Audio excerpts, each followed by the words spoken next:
샬롬. 오늘도 하나님 말씀 앞에 나오신 여러분 환영합니다. 우리 함께 기도하겠습니다. 하나님, 오늘도 우리에게 귀한 말씀 주시니 감사합니다. 이 말씀을 통해서 우리의 영혼, 이 메마르고 곤비한 영혼이 소망과 용기를 얻을 수 있도록 주여 은혜를 허락하여 주시옵소서.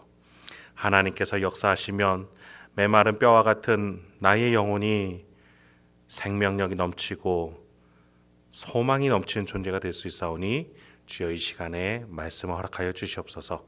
깨닫게 하여 주시옵소서. 예수님의 이름으로 기도했습니다. 아멘. 오늘 함께 살펴볼 말씀 잠언 6장 20절에서 35절, 잠언 6장 20절에서 35절까지 함께 살펴보도록 하겠습니다. 오늘도 성실하신 우리 아버지 하나님을 찬양합니다.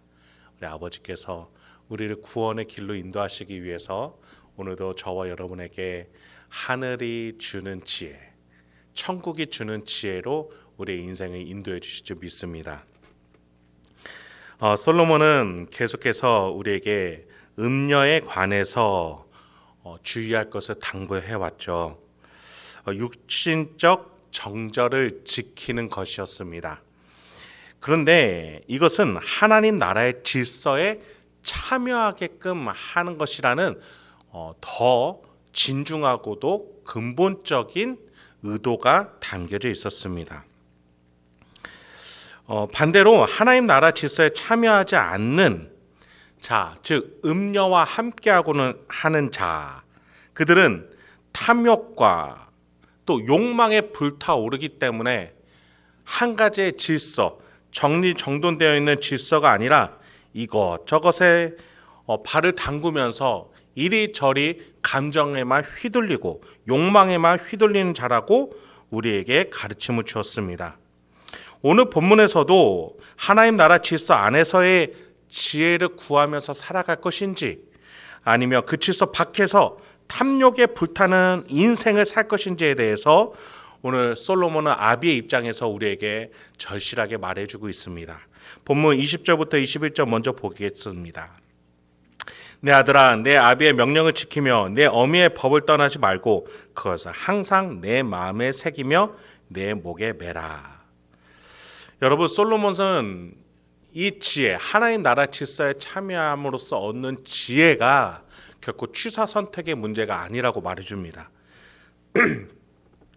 요즘 현대 부모들은 자녀에게 많은 선택권을 주려고 합니다. 인격적 양육 방식을 향해서 나가는 것이지요. 그러면서도 부모가 절대로 포기하지 못하는 것 몇 가지는 강요하기 마련입니다. 이것만큼은 선택권이 없다 하면서 부모의 지도에 따르도록 하지요. 여러분, 그렇습니다. 과거나 현재나 결국 부모는 자녀에게 선택권을 주지 않으면서 강요하는 것들이 있습니다. 그래서 우리가 강요라고 부를 수 있을까요? 아니요. 부모의 사랑이기 때문에 자기가 가장 중요하게 여기는 것, 자녀에게 가장 좋다라고 여기는 것은 주기 마련인 것입니다. 그런데 현대에 와서 보이는 것은 인격적 태도와 신념보다는 외적인 학력, 배경, 직업, 연봉 등과 같은 것들에 가치를 많이 두는 것처럼 보입니다. 한 사람이 어떠한 성품과 성향, 정신과 신념을 가지고 인격적 성숙자로 자라는지에 대해서 보다도 외적인 것들을 얼마나 많이 가질 수 있는가에 대해서 강조하는 것 같습니다. 부모가 그것을 중요하게 여긴다면 그것을 자녀에게 주기 마련인 것입니다. 그런 점에서 우리는 무엇을 중요하게 여기고 자녀에게 무엇을 말하고 있는지를 돌아봐야겠죠. 솔로몬은 그런 점에서 아비의 명령과 어미의 법을 떠나지 말라라고 말하며 22, 23절에서 이렇게 강조합니다. 그것이 네가 다닐 때에 너를 인도하며 네가 잘 때에 너를 보호하며 네가 깰 때에 너와 더불어 말하리니 대저 명령은 등불이요 법은 빛이요 훈계의 책망은 곧 생명의 길이라. 여러분, 여기에서 그것이라고 표현되는 것은 여러분 우리가 살펴본 바와 같이 하나님의 질서, 하나님 나라 질서에서 참여함으로써 얻는 지혜를 말합니다. 하나님 질서에 들어가야만 얻을 수 있는 지혜가 있고 그것이 가장 우리의 인생을 지켜줄 것이다 라고 솔로몬은 말해주고 있는 겁니다. 그것을 우리가 좀 더 간단하게 신적 지혜라고 부르면 좋겠습니다. 하나님이라는 신적 권위자에게 겸손한 태도로 나갈 때 하나님은 우리에게 영원히 깨달아지고 영원히 되살아나는 지혜를 주신 분이라는 겁니다. 여러분, 우리가 현대 사회에서 가장 많이 접하는 사회 문제가 뭡니까? 고위층, 위정자, 특권층들이 저지르는 비인격적이고 비상식적인 인생 아니겠습니까?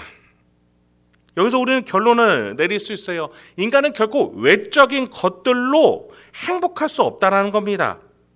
하나님이 주시는 지혜, 그 질서 안에서 살아갈 때 우리가 성숙하고도 인격적이고 행복함을 누릴 수 있는, 연속적인 행복을 누릴 수 있다는 것입니다. 그래서 23절에서 솔로몬은 아비와 어미가 강조하는 하나님의 지혜, 그 지혜를 붙들고 살라라고, 그 지혜는 어두운 곳에 네가 갈 때에 네 인생도 고난이 올 텐데 거기에서 등불이자 빛과 생명이 되어줄 것이다 라고 우리에게 말해주는 것입니다. 여러분도 잘 아시잖아요. 인생이 고난이 올 때 무엇이 힘이 되어줍니까? 돈입니까? 사람입니까? 세상의 힘입니까? 인맥입니까? 아니죠. 내 마음의 근원적인 그 불안과 초조, 어려움, 그 근심은 그 어떤 것도 아니라 내 안에서 소망을 끼워주시는 하나님 나라의 질서와 지혜가 아니겠습니까? 내가 왜 절제해야 되고, 내가 왜 이 시간에 인내해야 되며, 내가 왜 이 시간에 마음을 굳건하게 붙들고 흔들리지 말아야 할지를 근거가 되어주는 그 지혜, 하나님으로부터 오는 그 지혜가 우리의 자녀들을 굳건하게 해줄 것입니다. 그래서 우리는 우리 자녀들에게 그 무엇보다도 하나님께 겸손함을 두어서 지혜를 받을 줄 아는 그러한 자가 되도록 우리는 말할 수 있어야 하겠습니다. 본문 24절부터 26절 이어서 보도록 하겠습니다. 이것이 너를 지켜 악한 여인에게 이방 여인의 혀로 호리는 말에 빠지지 않게 하리라. 네 마음에 그의 아름다움을 탐하지 말며 그 눈꺼풀에 흘리지 말라. 음료로 말미암아 사람이 한 조각 떡만 남게 됨이며 음란한 여인은 귀한 생명을 사냥함이니라. 그 지혜로 인생의 반대로 솔로몬은 다시 음료를 등장시킵니다. 그 음료를 이번에는 악한 여인, 이방 여인이라고 표현합니다. 하나님의 선함과 다른 길을 소개하는 것이 대표적으로 악함과 이방의 우상 숭배다라고 말하고 있는 것이죠. 이방 여인을 통해서 이방 땅에서 가져온 우상 숭배의 문화가 함께 들어오기 때문입니다. 그리고 그 악함도 같이 들어오기 때문입니다. 그래서 솔로몬은 이 이방 세속의 우상 숭배의 정신, 그것들이 하나님 나라의 질서와 정절을 무너뜨리려고 할 것이니 결코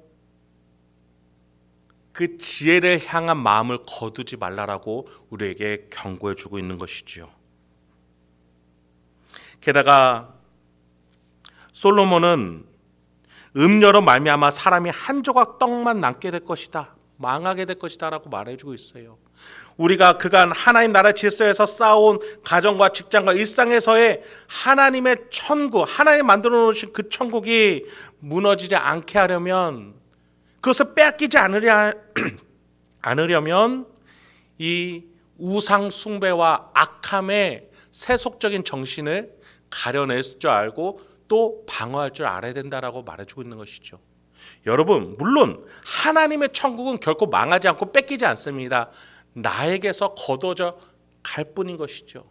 우리가 그러지 말아야겠습니다. 27, 28절입니다. 사람이 불을 품에 품고서야 어찌 그의 옷이 타지 아니하겠으며 사람이 숯불을 밟고서야 어찌 그의 발이 되지 아니하겠느냐.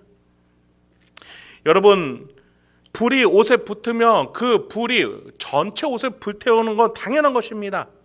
우리 발에 불이 닿으면 화상이 입기 마련이고 온 몸에 퍼지기 마련이시죠. 음녀의 생각, 악한 우상 숭배와 세속적 가치들은 우리에게 조금이라도 들어올 때 그것을 우리 온몸의 정신의 인격의 사상의 가치에 퍼지는 데 순식간이라는 겁니다.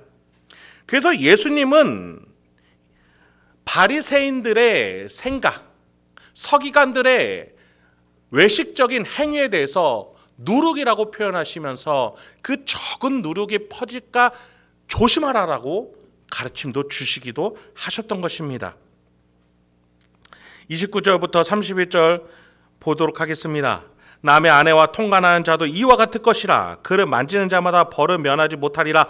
도둑이 많이 줄일 때에 배를 채우려고 도둑질하면 사람이 그를 멸시하지는 아니하려니와 들키면 7배를 갚아야 하리니 심지어 자기 집에 있는 것을 다 내주게 되리라.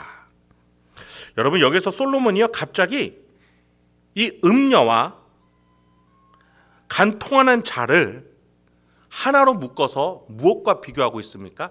도둑과 비교하고 있습니다. 도둑은 적발이 되면 그 죄를 미워해서 처벌을 하지만 그 사람은 구별해서 존중합니다. 그 벌만 달게 받게 만들죠. 그 벌이 얼마나 큰지 7배를 다 갚는다. 즉 그의 재산을 다 몰수할 정도로 그 벌이 너무 클지라도 그 사람은 존중받기 마련인데, 그보다 더한 죄, 즉 간통하는 죄, 즉 하나님 나라의 질서에 벗어나서 우상 숭배로, 세속적 가치로, 영적으로나 육적으로나 간음하고 온갖 생각으로 뒤덮여져서 살아가는 자는 다 내주게 된다는 것입니다. 그래서 29절에 그를 만지는 자마다 벌을 면하지 못하리라.